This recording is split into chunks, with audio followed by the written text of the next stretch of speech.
로맨스 영화 좋아하세요? 최근에 로맨스 영화 보신 적 있으신가요? 그 어바웃 타임이라는 영화가 있어요. 보신 적 있으세요? 좋습니다. 주인공 팀은요, 아주 평범한 청년이잖아요. 특별한 재능이 있는 것도 아니고 눈에 띄는 외모도 아니고 그저 평범한 삶을 살아가는 남자 청년이었죠. 그런데요, 이 팀이 21번째 생일날 아버지가 조용히 방으로 부르는데 충격적이고 말도 안 되는 이야기를 꺼내는 거예요. 팀, 우리 집 남자들은 엄청난 능력을 가졌어. 시간을 되돌릴 수 있는 능력이 있단다. 이 말씀을 하시는 거예요. 처음에는 그 이야기를 믿기가 어려웠지만 아버지의 말대로 그 옷장 속에 들어가서 내가 돌아가고 싶은 그 시간을 집중해서 생각하니까 정말 그 시간으로 돌아가는 거예요. 팀은요, 그래서 그 경험을 한 이후로 이 능력을 아주 적극적으로 사용해서 평범한 내 삶을 아주 특별하게 바꾸고 싶었습니다. 첫 번째 시도는요, 사랑, 연애였죠. 어설프고 서툴렀던 첫 만남을 돌이키고 싶었어요. 그래서 시간을 돌이켜서 다시 그 사람과 연결될 수 있는 타이밍을 만들어 보기도 하고요. 어색했던 순간들을 다시 돌이켜서 멋진 로맨틱한 대사를 쳐보기도 하고요. 끊임없이 사랑하는 사람과 연결되기 위해서 시간을 수정하고 반복하면서 팀은 마침내 운명적인 사랑을 만나게 돼요. 그런데 팀의 욕심은 여기서 끝나지 않아요. 계속해서 더 멋진 선택, 더 좋은 선택, 더 특별한 삶을 꿈꾸며 계속 습관적으로 시간을 되돌리는데요. 행복하게 시간을 보내던 어느 날 청천벽력 같은 소식이 들려옵니다. 사랑하는 아버지가 폐암에 걸렸다는 소식이었죠. 팀은 아버지를 찾아갑니다. 아빠, 시간을 되돌려요, 우리. 아빠가 폐암에 걸리기 전으로 돌아가면 되잖아요. 우리에게 그런 능력이 있잖아요. 팀은 다시 시간 여행을 하면 되겠다 생각했거든요. 아버지를 살릴 수 있다면 그 시간쯤이야 돌릴 수 있겠어 라고 생각했는데 아빠가 이렇게 이야기하는 거예요. 팀, 내가 그 폐암을 해결하려면 너와 너의 여동생 키캣을 태어나기 그 전으로 돌아가야만 해. 난 너희를 포기할 수가 없어. 나는 시간을 되돌리지 않고 나에게 마주한 죽음을 맞이할 거야. 너희들은 내게 소중하니까. 그러면서 아빠가 팀에게 꼭 이 얘기를 해주고 싶었나 봐요. 이제 앞으로 무언가를 바꾸려 시간 여행하지 말고 너에게 주어진 평범한 일상을 행복하게 살아봐. 이렇게 얘기를 해주는 거예요. 팀이 이렇게 딱 깨달았대요. 깨달았어요. 아, 아무리 시간을 되돌려도 내 삶 자체가 특별해지는 건 아니구나. 이미 내 삶은 특별하구나. 그래서요, 이제 팀은요, 시간을 되돌리지 않고 매일의 삶을 있는 그대로 살아가 보기로 마음을 먹어요. 어제와 똑같은 오늘을 살아내고 또한 그 안에 담겨 있는 아주 특별함을 하나하나 발견하며 감사하기 시작하는데요. 아침마다 떠오르는 그 태양 아침 햇살에 감사하고 사랑하는 아내와 사랑하는 딸과 아들을 바라보면서 감사하고 작은 일들에 소소하게 감사해 하면서 일상 속에 담겨있는 특별함을 발견하는 거예요. 저는요, 어바웃 타임에 담겨있는 이 팀의 이야기는 어쩌면 우리의 이야기와도 같다 이런 생각을 했어요. 우리도 특별한 삶을 꿈꾸며 평범한 지금의 삶을 바꾸고 싶어 하기도 하잖아요. 그죠? 지금 내 삶을 보면 너무 평범해서 아무 의미도 없어 보이고 가치도 없어 보이는 것처럼 느껴지고 왠지 더 크고 대단한 무언가를 해야만 내 삶이 내 존재가 특별해지지 않을까 이런 생각을 해볼 때도 있죠. 어떤 사람도 이런 고민 속에서 내가 지금 하고 있는 일조차도 큰 의미를 찾지 못하기도 하는 것 같아요. 한 친구와의 이야기가 생각이 났어요. 정말 열심히 공부를 해서 어렵게 공무원이 되었던 친구였습니다. 여러분, 공무원이라는 직업은 참 안정적이고 또한 이 시대에 아주 중요한 가치죠. 워라밸, 그죠? 워라밸이 있는 직업이잖아요. 딱 일하는 시간이 정해져 있고 그 밖의 시간은 내가 원하는 만큼 사용할 수 있는 그런 직업인데요. 그리고 몇 년이 지나서 그 친구와 다시금 대화하게 됐어요. 그런데 이런 고민을 이야기하는 거예요. 매일 반복되는 일상이에요. 재미가 없어요. 제가 기대한 건 사실 이런 게 아니었어요. 워라밸도 좋고 안정적이어서 좋긴 한데 근데 이 일을 하면 할수록 이 일이 특별하다고 생각이 들지 않아요. 이건 누구나 할 수 있는 일인 것 같아요. 제가 굳이 아니어도 할 수 있는 일 아닐까요? 이런 이야기를 하는 거죠. 여러분, 공무원이라는 이 직업이 주는 안정감이 있지만 그 안에서 특별한 의미를 찾지 못한 그 친구는요, 어떠한 탈출구가 필요했대요. 그래서 그 인생의 특별함을 찾기 위해서 어떤 시도를 해보고 있니? 라고 물어보니까요, 익사이팅한 취미를 가지면서 자신의 삶의 활력을 넣는 친구였어요. 굉장히 가녀린 여자 청년이었는데 클라이밍을 하는 거예요. 막 등 근육이 막 생기고 악력이 엄청나지는 거죠. 턱걸이도 잘하고. 그렇게라도 평범한 내 삶을 다시 특별함을 불어넣고 싶었구나. 그 친구의 마음이 너무 공감이 되는 거 있죠. 그런데 한편으로 이런 생각이 들었어요. 이 특별함이란 게 말이죠. 정말 우리의 삶, 내 삶 바깥에 있는 걸까요? 우리는 평범한 일상 속에서 내 삶에 아름아름 존재하는 특별한 무언가를 발견하지 못할 때가 있는 것 같아요. 어쩌면 우리가 찾고 있는 이 특별함은 이미 우리의 평범한 하루 안에 숨겨져 있는 것 아닐까 이런 생각을 해봤습니다. 오늘은 이 질문을 생각하며 함께 이야기를 나눠보려고 해요. 특별한 삶의 의미는 어디에서 오는가?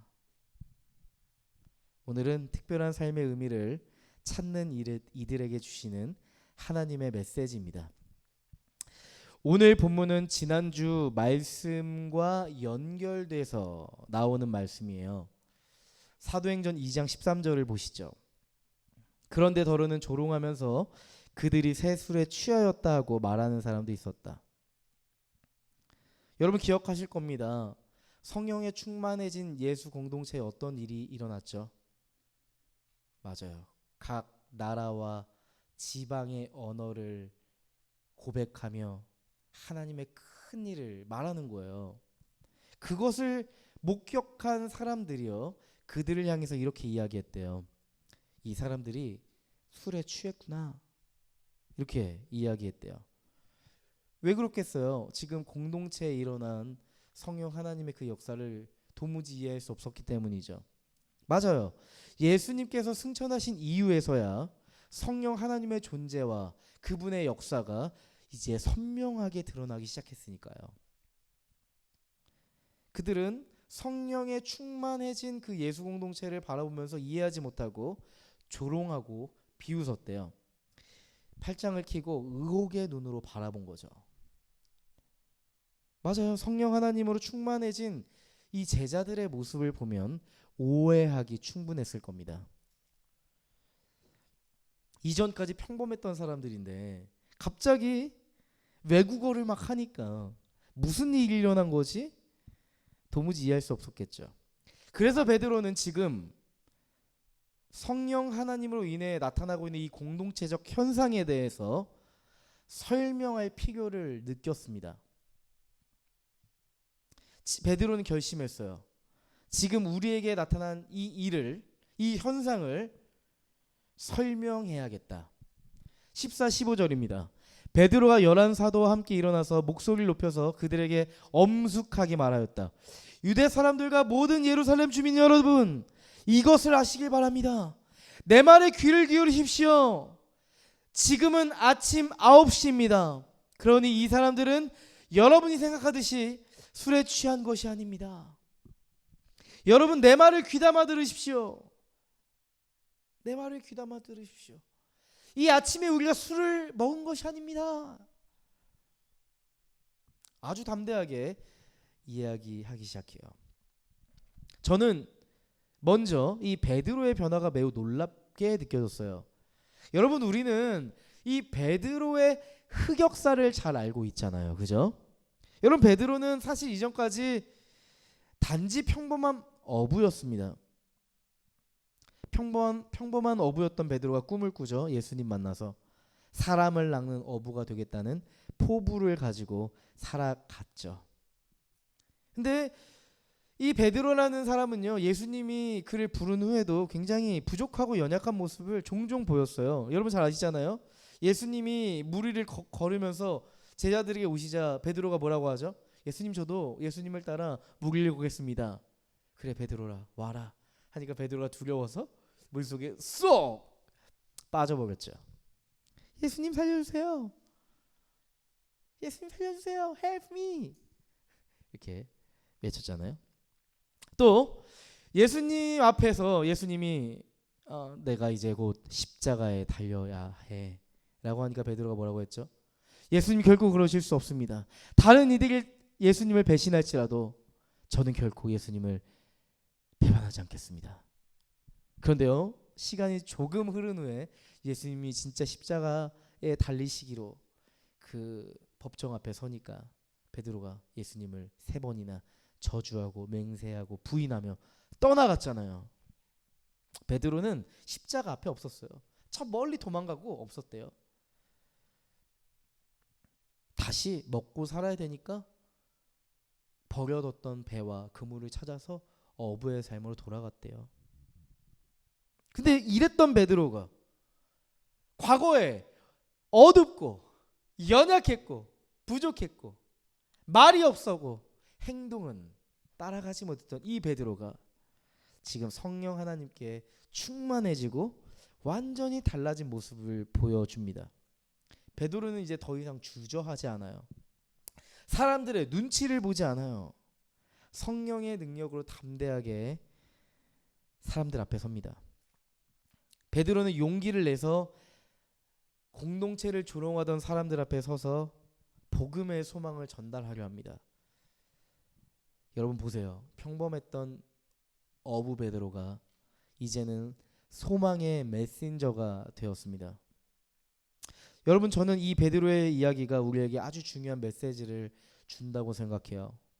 하나님은요, 평범한 사람을 통해 특별한 일을 이루신다는 겁니다. 여러분, 베드로뿐만 아니라 성경의 수많은 인물들이 그렇잖아요. 여러분, 모세를 기억해 보세요. 모세가 이집트의 왕자로 있을 때 그는 이스라엘 백성, 자신의 동족인 이스라엘 백성의 고통받는 장면을 보면서 연민을 느꼈어요. 이스라엘 백성을 괴롭히는 이집트 관리를 보면서 분노를 참지 못하고 그 이집트 관리를 죽이고 말았죠. 너무나도 두려웠던 모세는 이집트 왕자라는 그 위치를 버리고 자신의 존재를 버리고 미디안 광야로 도망칩니다. 거기서 숨어 살아요. 거기서 그 누구도 모른 채 꽁꽁 자신의 삶을 싸매고 숨기고 그렇게 살아갑니다. 그런데요, 어느 날 하나님은 모세를 찾아오셔서 그에게 이스라엘 백성을 구원해달라고 이야기하죠. 하나님은 모세를 선택해서 이스라엘 백성을 출애굽시키셨습니다. 여러분, 다윗을 기억해 보세요. 다윗은요, 그저 목자에 불과했습니다. 근데 이 다윗을 불러 하나님은 이스라엘의 왕으로 일으키시고 이스라엘을 하나님 나라로 세워 가시고자 했죠. 여러분 사도 바울을 기억하실 겁니다. 모든 것을 걸고 예수를 믿는 교회와 그리스도인들을 핍박하고 죽였던 사람이 사도 바울이었는데 사도 바울이 성령으로 변화가 되어서 모든 것을 걸고 헌신하는 이방인의 사도가 됩니다. 여러분, 하나님은 아주 독특하신 분이에요. 아주 평범해 보이는, 아니 평범하다 못해 연약하고 부족해 보이는 어떤 한 사람을 선택해서 하나님의 특별한 의미를 새겨놓고 하나님의 메신저로 사용하신다는 점입니다. 여러분, 오순절 성령 강림 사건은요, 이 특별함에 대해서 재해석하게 하는 것 같아요. 우리는 어떤 사람에 주목하는 경향이 있는데, 특별함을 생각할 때 사람에게 주목하는데, 오늘 메시지를 보면 그런 것 같아요. 여러분, 특별함은요, 하나님과 함께 할 때 있습니다. 여러분, 특별함은요, 하나님이 우리를 부르실 때 발생합니다. 다시 한번 말씀드릴게요. 여러분, 우리에게 특별함은요, 하나님과 함께 할 때 비로소 나타납니다. 또한 이 특별함은 하나님이 우리를 부르실 때 선명하게 나타납니다. 여러분 보세요. 평범했던 제자들이 성령 하나님에 머물고 있고 충만해지니까 평범한 그들이 하나님 나라를 세워가는 없어서는 안 될 아주 특별한 필연적인 존재가 되잖아요. 여러분 가끔 이런 생각할 때 있지 않아요? 하나님, 평범한 저 사용하실 건가요? 평범한 나도 사용하실까 하나님께서? 믿음도 평범해 보이고 내 삶도 평범해 보이고 재능도 평범한 내가 과연 하나님께 쓰임받을 수 있을까? 이런 생각을 할 때가 있지 않나 싶어요. 우리는 어떠한 특별한 능력을 갖고 탁월한 자질을 가졌을 때 그것이 특별함이라고 여기는 경향이 있는 것 같아요. 높은 자리에 있는 사람들이 인정할 만큼 성공한 사람, 많은 사람들이 주목하고 있는 그 사람, 우리는 이런 삶이 주인공 같은 특별한 삶이라고 생각하는 것 같아요. 근데 여러분, 우리는 우리의 삶을 멈춰두고 지금 한번 생각해 봐야 될 것 같아요. 하나님이 생각하시는 특별함은 무엇일까요? 우리가 생각하는 특별함 말고요, 하나님이 생각하는 특별함, 그것은 무엇일까요? 하나님이 생각하는 특별함과 우리가 생각하는 특별함이 다를 테니까요. 여러분, 하나님에게 특별함은 화려한 스포트라이트 아래에 있는 존재가 아니에요. 스포트라이트가 꺼진 보이지 않는 그 자리에서 하나님 나라를 세워가는 헌신에 있어요. 아주 평범해 보이는 일터에서, 가정에서, 평범한 일상 속에서 하나님 나라를 이루어가는 그 삶을 하나님께서는 특별하다 말씀하실 겁니다. 여러분, 지금 여러분에게 놓여있는 자기를 한번 떠올려 보시죠. 누군가는 여기서 일터에서 어떠한 존재로 살아가고 있겠죠? 누구는 간호사로 살아가고 있겠고, 연구원으로 살아가고 있겠고, 학생으로 살아가고 있겠고, 그렇겠죠. 지금 여러분의 자리는 어떻다고 생각하세요? 특별하다고 생각하시나요? 그저 흘러가는 일상일 뿐인가요? 그저 돈을 벌기 위한 도구일까요? 우리 가정은 어떤가요? 나를 힘들게 하는, 나를 어렵게 하는 애증의 존재인가요? 그저 나에게 뒷바라지해주는 존재인가요? 어떻다고 생각이 드시나요? 어쩌면 우리는 매일 똑같은 일상을 반복하며 그 자리에서 특별한 의미를 느끼지 못할 수도 있습니다. 어쩌면 우리가 하는 일이 너무 작고 사소하다고 느끼고 아무도 알아주지 못한다고 느낄 수도 있을 겁니다. 어쩌면 하나님조차도 나를 작게 여길 거라고 느낄 수도 있을 것 같아요. 그런데 하나님은 이렇게 말씀하실 겁니다. 지금 너의 삶이 평범해 보여도 성령 하나님이 너희와 함께 한다면 그 자리가 아주 특별한 자리로 바뀔 거야. 이런 생각을 해봤어요. 그리스도인들조차도 은근 이런 생각을 하는 것 같아요. 유명한 사람이 되고 영향력 있는 사람이 되고 사람들에게 주목받는 사람이 되어서 하나님의 영광을 드러내야지. 그게 신앙적으로도 세상에서도 하나님 앞에서도 성공적인 삶이지. 이렇게 생각하는 경향이 있는 것 같아요. 여러분 한번 이렇게 한번 가정을 한번 해봅시다. 모두가 유명합니다. 모두가 영향력을 가지고 있습니다. 모두가 주목받는 삶을 살아가고 있다고 해보죠. 그렇다고 한다면 그 모두가 가진 그 권력과 부와 유명함과 권력을 가지고 그 힘을 가지고 일하고 싶어 할 거예요. 그렇죠? 큰 힘을 가진 만큼 큰 힘을 사용하려 할 겁니다. 그게 가치 있어 보이는 일이죠. 그렇지 않아요? 여러분 제가요 한번 가정을 해보죠. 지금 이 자리에 서 있는 제가 엄청난 돈을 가지고 있습니다. 한 1,000억 정도 가지고 있다고 가정해보죠. 행복하네요. 엄청난 권력을 가지고 있고 사회적 영향력을 가지고 있다고 여러분 생각해 보세요. 여러분 저에게 쉽게 도움을 요청할 수 있겠습니까? 이제 TV 틀면 제가 나오고 너무 유명해졌어요. 누군가 저에게 쉽게 도움을 요청할 수 있을까요? 작은 공동체에서 작고 연약한 사람들이 저에게 도움을 요청할 수 있을까요? 아마 이렇게 생각하지 않을까 싶었어요. 제가 만약에 오은영 박사님처럼 유명해졌어요. 사람들이 이렇게 생각할 겁니다. 정윤 상담사님을 만나려면 오랜 시간을 기다려야 돼. 웨이팅이 길대. 그분을 만나려면 많은 비용을 지불해야 된대. 한 회기에 38만 원을 내야 된대. 50만 원을 내야 된대. 부르는 게 값이래. 또 다르게 얘기해 볼까요? 제가 이찬수 목사님처럼 많은 사람에게 존경받고 탁월한 설교자라면 사람들은 이렇게 생각할지 모릅니다. 정윤 목사님을 설교자로 초청하려면 많은 사람들이 모여야 오실 거야. 이찬수 목사님은 막 강사로 다니시지 않거든요. 제가 알기로는 목사님과 연결되어 있는 목사님들, 관계가 있는 목사님들의 교회만 거의 가신다고 알고 있어요. 목사님은 본 교회에 충실하시니까 친분이 없으면 쉽게 부르지 못할 거야. 그분은 뭐 사례 이런 거 신경 쓰시지 않는 분이니까. 혹은 불러도 적지 않은 사례를 드려야 될 텐데 우리 교회에서 감당할 수 있을까? 그런 생각하지 않겠어요?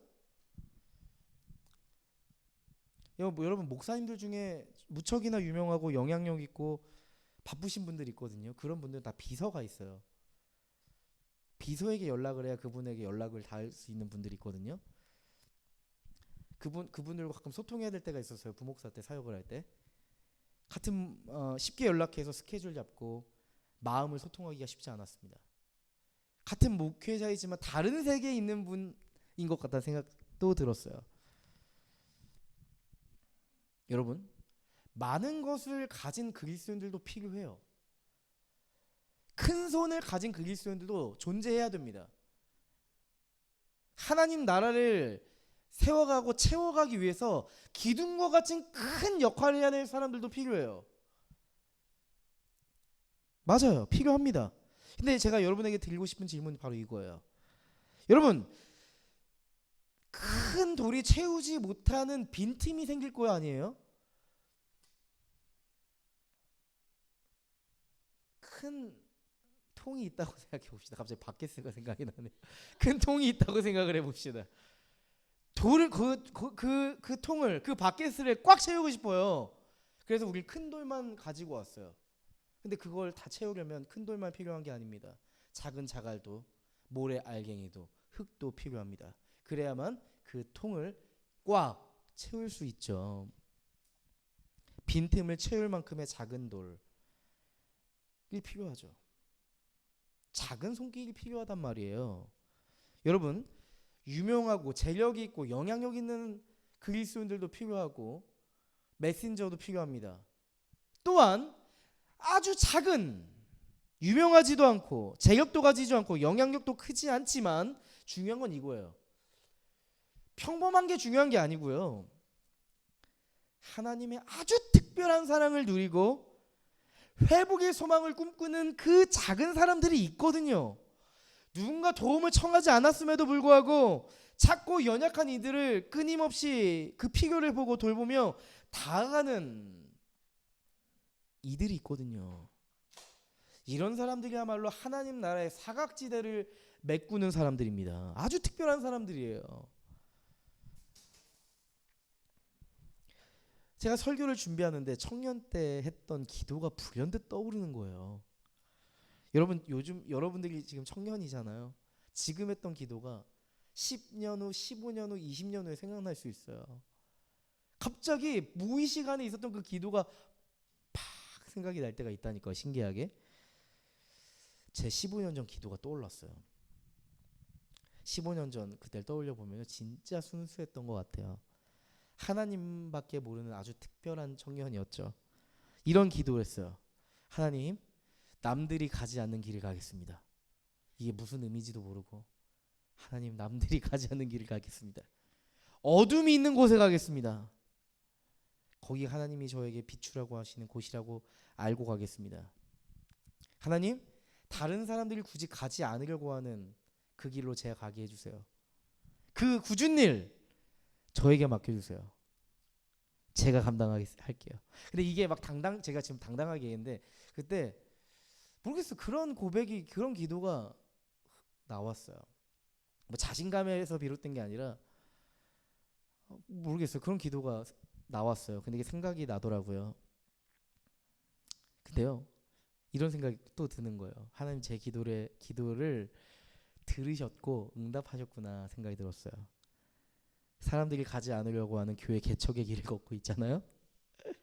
어두운 한국교회 현실에서 사실 포기하고 싶기도 했었지만 하나님 나라를 꿈꾸며 교회된 여러분을 세워가고 있잖아요. 어둠 속에 있는 사람들에게 빛을 비추기 위해서 제가 살아가고 있잖아요. 열심히 사람들 만나고 누가 알아주지 않아도 하나님이 알아주신다면 열심히 상담도 하고 있죠. 하나님이 제 기도를 들으셨구나.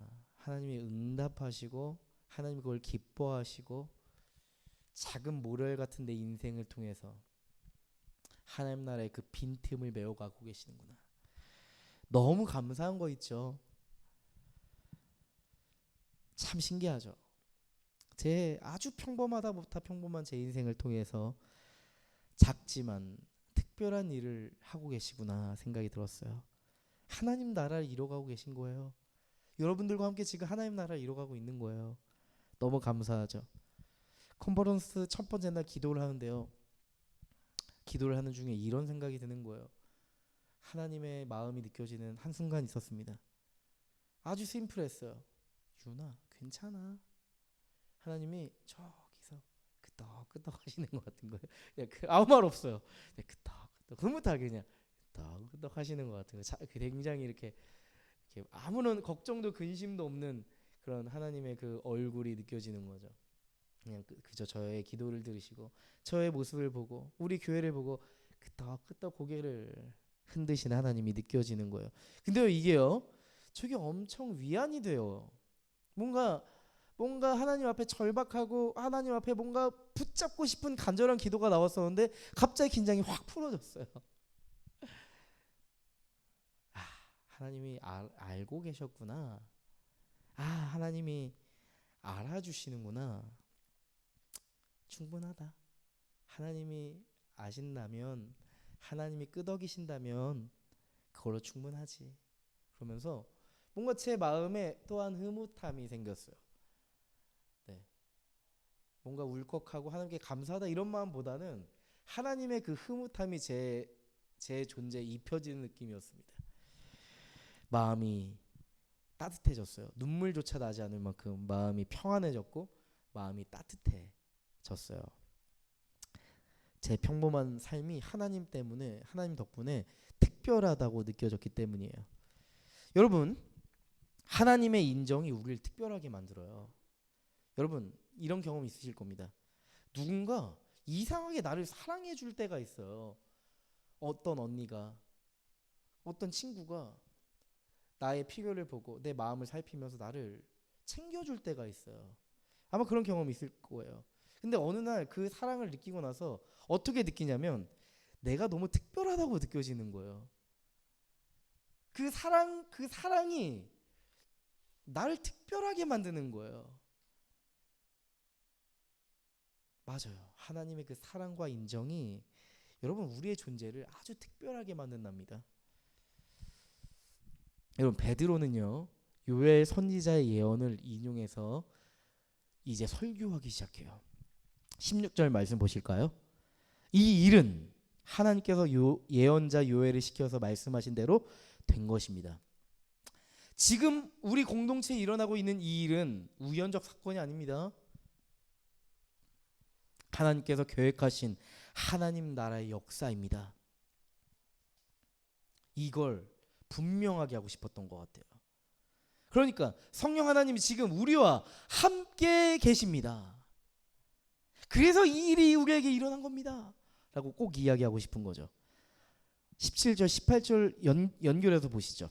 여러분 보세요. 하나님께서 말씀하신다. 마지막 날에 나는 내 영을 모든 사람에게 부어주겠다. 너희 아들들과 너희의 딸들은 예언을 하고 너희의 젊은이들은 환상을 보고 너희의 늙은이들은 꿈을 꿀 것이다. 그날에 나는 내 영을 내 남종들과 내 여종들에게 부어주겠으니 그들도 예언을 할 것이다. 여러분 이 말씀 잘 아시죠? 자녀들은 맞아요. 예언할 것이요. 청년들은 아비들은 꿈을 꾸리라. 맞아요. 이 말씀이 바로 이 요엘서 2장의 말씀이기도 하고 또한 사도행전 2장의 말씀이기도 하죠. 자녀들은 예언할 것이요 청년들은 환상을 보고 아비들은 꿈을 꾸리라. 늙은 노인들은 꿈을 꿀 것이다. 여러분들 근데 이 말씀 있죠. 이 말씀을 오해하는 사람들이 있어요. 이렇게 생각하는 거죠. 각 발달 단계에 따라 세대마다 해야 할 일이 있다. 특별히 이 말씀은요 청년 세대를 동기부여할 때 사용이 많이 되죠. 여러분 청년 세대들이 주님을 위해 해야 할 일이 있습니다. 말씀이 뭐라고 하고 있습니까? 청년들이 환상을 본다고 말씀하시지 않습니까? 여러분 꿈꾸십시오. 환상을 가십시오. 하나님 나라의 그 환상을 가십시오. 뭐 이런 설교를 하죠. 좋아요. 근데 본래 의미가 뭔지 한번 살펴보자고요. 이 말씀 본래 원래 그런 의도로 쓴 게 아니에요. 특정 세대가 특별한 일을 해야 한다는 메시지가 아닙니다. 자녀들은 예언하고 젊은이들은 환상을 보고 노인들은 꿈을 꾼다. 각 발달 단계마다 세대마다 맡겨진 일이 따로 있다 이런 의미가 아니라 오히려 정반대 이야기입니다. 여러분 18절 말씀 한번 보실까요? 우리가 이 말씀은 이 찬양이 안 들어가 있어서 우리가 모르는데 나는 그날에 내 영을 내 남종들과 여종들에게도 부어주겠다. 그들도 예언을 할 것이다. 이거 무슨 말이겠어요? 종들에게도 하층민들에게도 성령을 부어주겠다. 그들이 예언을 할 것이다. 그러니까 이거 무슨 말이냐면 성령 하나님은 특정 세대나 특정 계층에게만 부어지는 것이 아니라 세대나 계층을 초월해서 성령 하나님이 부어질 거라는 말씀을 하는 거예요. 여러분 이거는 굉장히 특별한 하나님의 선언이에요. 하나님에게 너무나도 의미 있는 아주 특별한 선언이에요. 다시 한번 이야기할게요. 자녀, 청년, 노인 그리고 종들에게도 성령님이 임하신다는 것은 하나님의 나라가 유대인에게만 머물고 복음을 받을 만한 자들에게만 머무는 게 아니라 이 하나님의 나라가 세대와 계층을 초월해서 임할 것이라고 하는 선언이에요. 모든 세대가 일어날 것이다. 자녀들도 청년들도 아비들도 노인들도 함께 일어나 함께 성령 안에서 하나님 나라를 이루어갈 것이다. 모두가 특별한 삶의 의미를 갖게 될 거야. 와우. 여러분, 지금 이 일이 지금 바로 하나님의 말씀하신 대로 지금 우리 공동체에게 이루어지고 있습니다 라고 설교하고 있는 거예요. 성령 하나님이 지금 우리 공동체에 있는 자녀들에게도, 청년들에게도, 아비들에게도, 노인들에게도 모두가 성령 하나님이 임하셨습니다. 우리 공동체 중에는 종도 있습니다. 이들에게도 성령이 임했습니다. 연령과 세대와 계층 상관없이 모두가 하나님 나라의 특별한 사명에 동참하도록 특별한 부름을 받았습니다. 여러분 하나님 나라는요, 특정 세대와 계층이 독점하는 것이 아니에요. 하나님 나라는 유명한 사역단체, 유명한 설교자, 유명한 교회가 독점하는 것이 아닙니다. 하나님 나라는요, 전 세대가 합력해서 만들어가는, 모든 계층이 함께 이루어가는 하나님 나라여야만 해요. 자녀와 청년, 부모와 자녀 세대, 노년 세대, 심지어 사회적 약자들까지도 하나님 나라를 세워가는 아주 특별한 존재로 부름받았다는 거죠. 이 특별함의 기준은요, 세상의 기준과는 달라요. 어떤 탁월함의 능력, 어떤 특별한 역할에 의해서 주어지는 것이 아닙니다. 그렇게 하나님 나라를 이루어가는 것이 아니래요. 그 전제 조건은 딱 하나, 성령 하나님의 함께 하심으로 인해서 발생한다.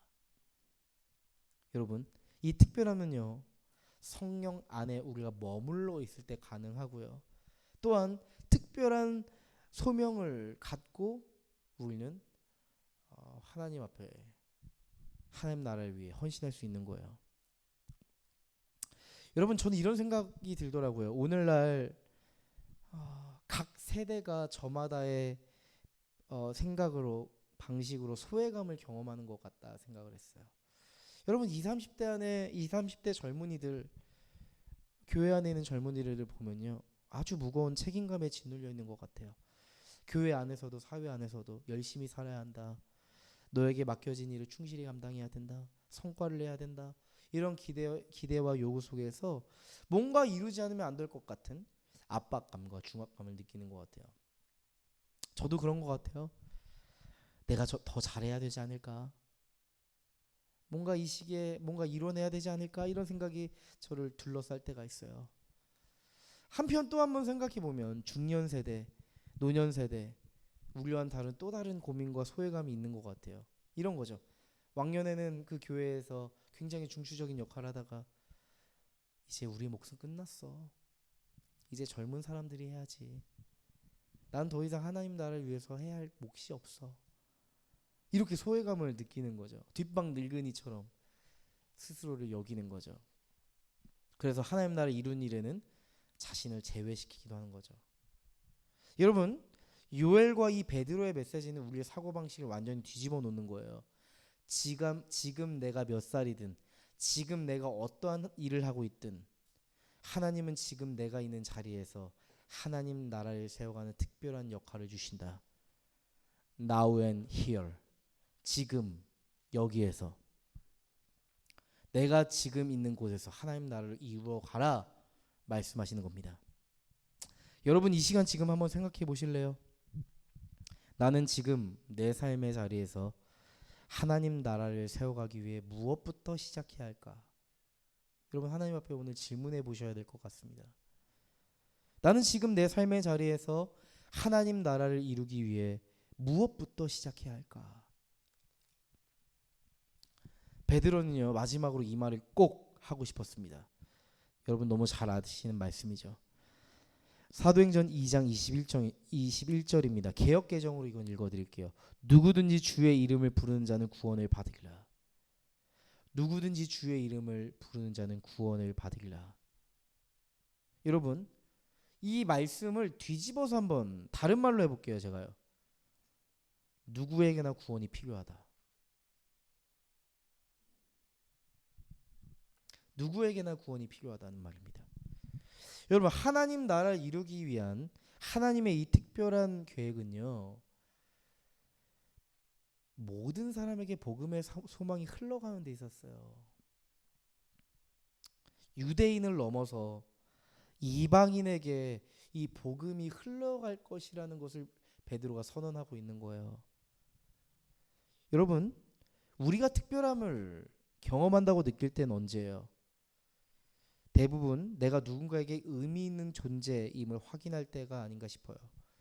다른 사람의 삶에 행복을 가져다주고 긍정적인 영향을 미치고 그들의 회복과 변화와 성장을 도울 때 우리는 기쁨을 느끼고 감동을 느낍니다.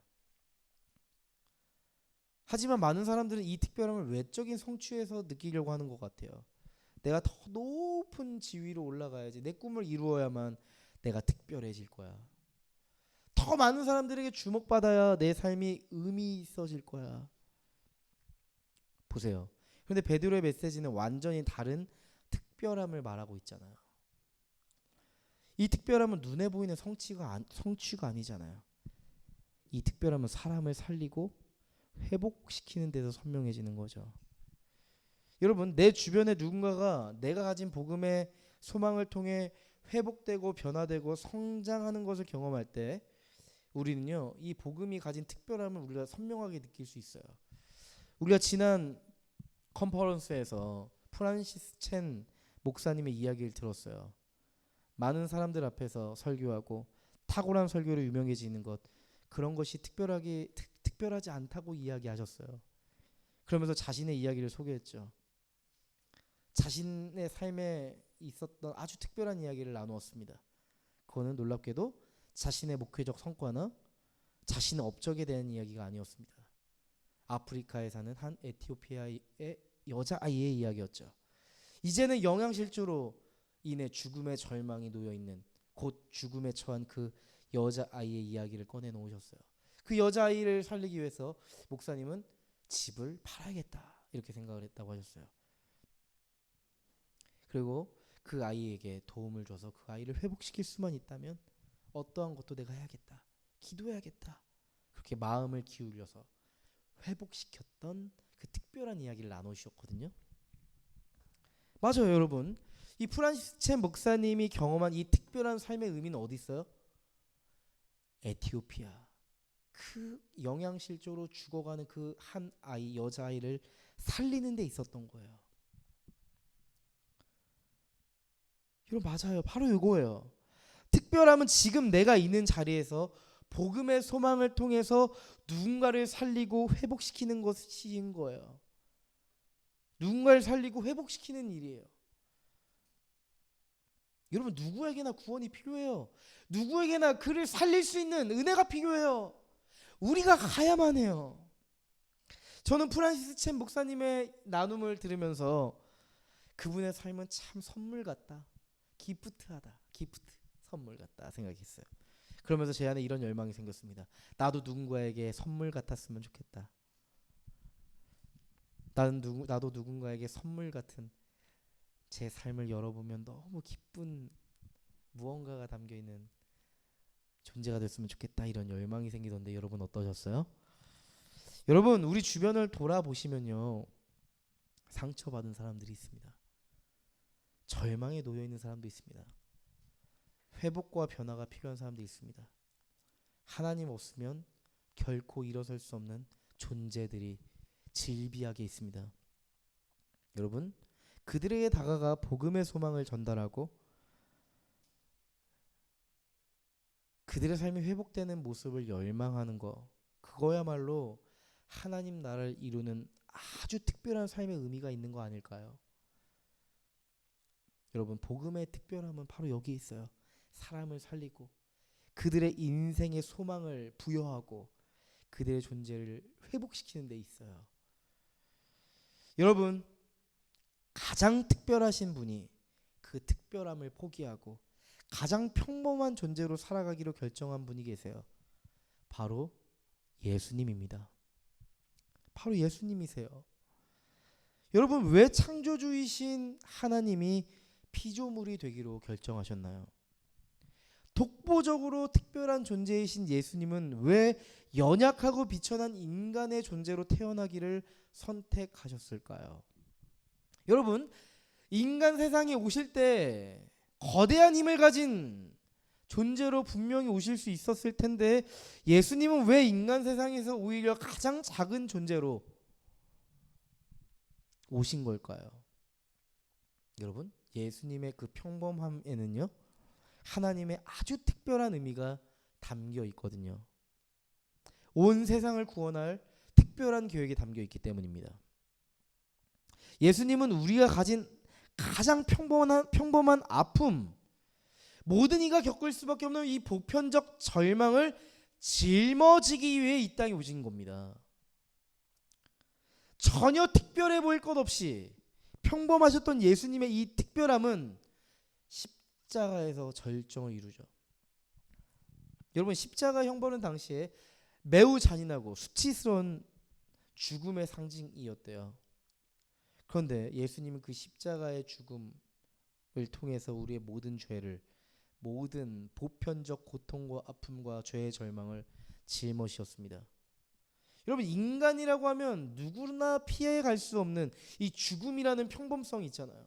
그렇죠? 이 죽음의 평범성의 길에 예수님이 뛰어드신 거예요. 예수님의 이 십자가의 죽음은 단지 평범한 한 사람의 희생이 아니었습니다. 우리를 구원하시기 위한 하나님의 특별한 계획이었죠. 예수님은 십자가에서 경험할 수밖에 없는 죽음의 평범성, 또한 죽음의 이 보편성을 이기셨습니다. 죽음을 이기시고 부활하심으로 우리에게 특별한 생명의 길을 열어주셨어요. 예수님의 이 부활은요, 우리에게 어떤 의미가 될 것 같으세요? 우리가 지금 가지고 있는 이 보편적 절망과 이 고통의 평범성이 우리의 삶의 엔드가 아니다, 끝이 아니라는 선언이었습니다. 죽음 너머에 아주 특별한 소망이 있음을 발견케 하는 사건이었습니다. 예수님의 삶과 죽음은 우리의 평범한 삶 속에서 특별한 의미가 무엇인지 발견하게 할 겁니다. 우리는 아주 평범한 인생에 살아가면서 보편적 절망을 느낄 겁니다. 때로는 좌절도 할 거고요, 실패도 할 거고요, 관계가 깨어지기도 할 거고요, 끝이 보이지 않는 고난도 경험할 겁니다. 그리고 소망을 잃어버릴 수도 있습니다. 그러나 예수님은 우리의 가장 평범한 아픔과 보편적 절망 속에 오셔서 십자가 부활을 통해 우리에게 특별한 소망을 주셨어요. 여러분, 예수님의 특별함은요, 우리와 함께 한다는 데 있어요. 여러분, 우리가 외로울 때 주님이 함께 하실 겁니다. 우리가 고통스러울 때 그분께서 우리의 고통의 짐을 함께 지실 거예요. 여러분 혼자 지시는 게 아닐 겁니다. 여러분이 고통의 짐을 지고 갈 때 주님이 우리에게 그 짐을 내어 맡기라, 내가 함께 질 거야 라고 말씀하실 거예요. 여러분, 우리가 절망할 때 예수님은 우리에게 소망을 주시기 위해서 끊임없이 우리의 삶에 노크하실 겁니다. 예수님 우리에게 말씀하실 거예요. 그리고 나서 내가 너의 평범한 삶에 특별한 소망을 주었잖아. 이제 너도 너가 소유한 그 특별함을 가지고 다른 이들에게 전달해 주지 않겠니? 인간의 보편적 고통과 죽음의 평범성 앞에 나아가 너가 소유한 그 특별한 그 소망을 전달해 주지 않겠니? 여러분, 우리의 평범한 하루하루 속에서 예수님은 우리가 누군가를 살리고 회복시키는 이 특별한 일을 해나가길 간절히 원하십니다. 근데 이 특별함은 우리가 가진 작은 헌신을 통해서 일어날 거예요. 우리의 작은 헌신을 통해서 다른 누군가에게 특별함으로 나타날 겁니다. 우리 지금 이 옆에 있는 우리 동역자들에게 이렇게 좀 응원해 주면 어떨까요? 옆에 있는 사람에게 좀 노크 먼저 하시고요. 너는 특별해. 하나님께서 너를 통해 하나님의 일을 이루어 가실 거야. 여러분은 특별합니다. 사람들이 여러분을 뭐라고 정의하고 평가할지라도, 내가 나를 인정하지 못할지라도 하나님은 분명히 우리에게 말씀하실 거예요. 너는 특별해. 내가 너를 통해서 특별한 일을 할 거야. 삶의 절망에 놓인 그 사람들을 회복시키는 그 특별함이 너의 속에 있어. 우리의 평범한 삶을 통해서 하나님의 그 특별한 일을 하실 우리 하나님의 이름을 찬양합니다. 우리 서로 하이파이브 한번 할까요? 우리 함께 특별함을 이루어가는 우리 동역자들에게 하이파이브 하면서, 네, 와이파이 블루투스로 멀리서 하면서, 네, 우리 소망하는 교회 화이팅 한번 합시다. 화이팅!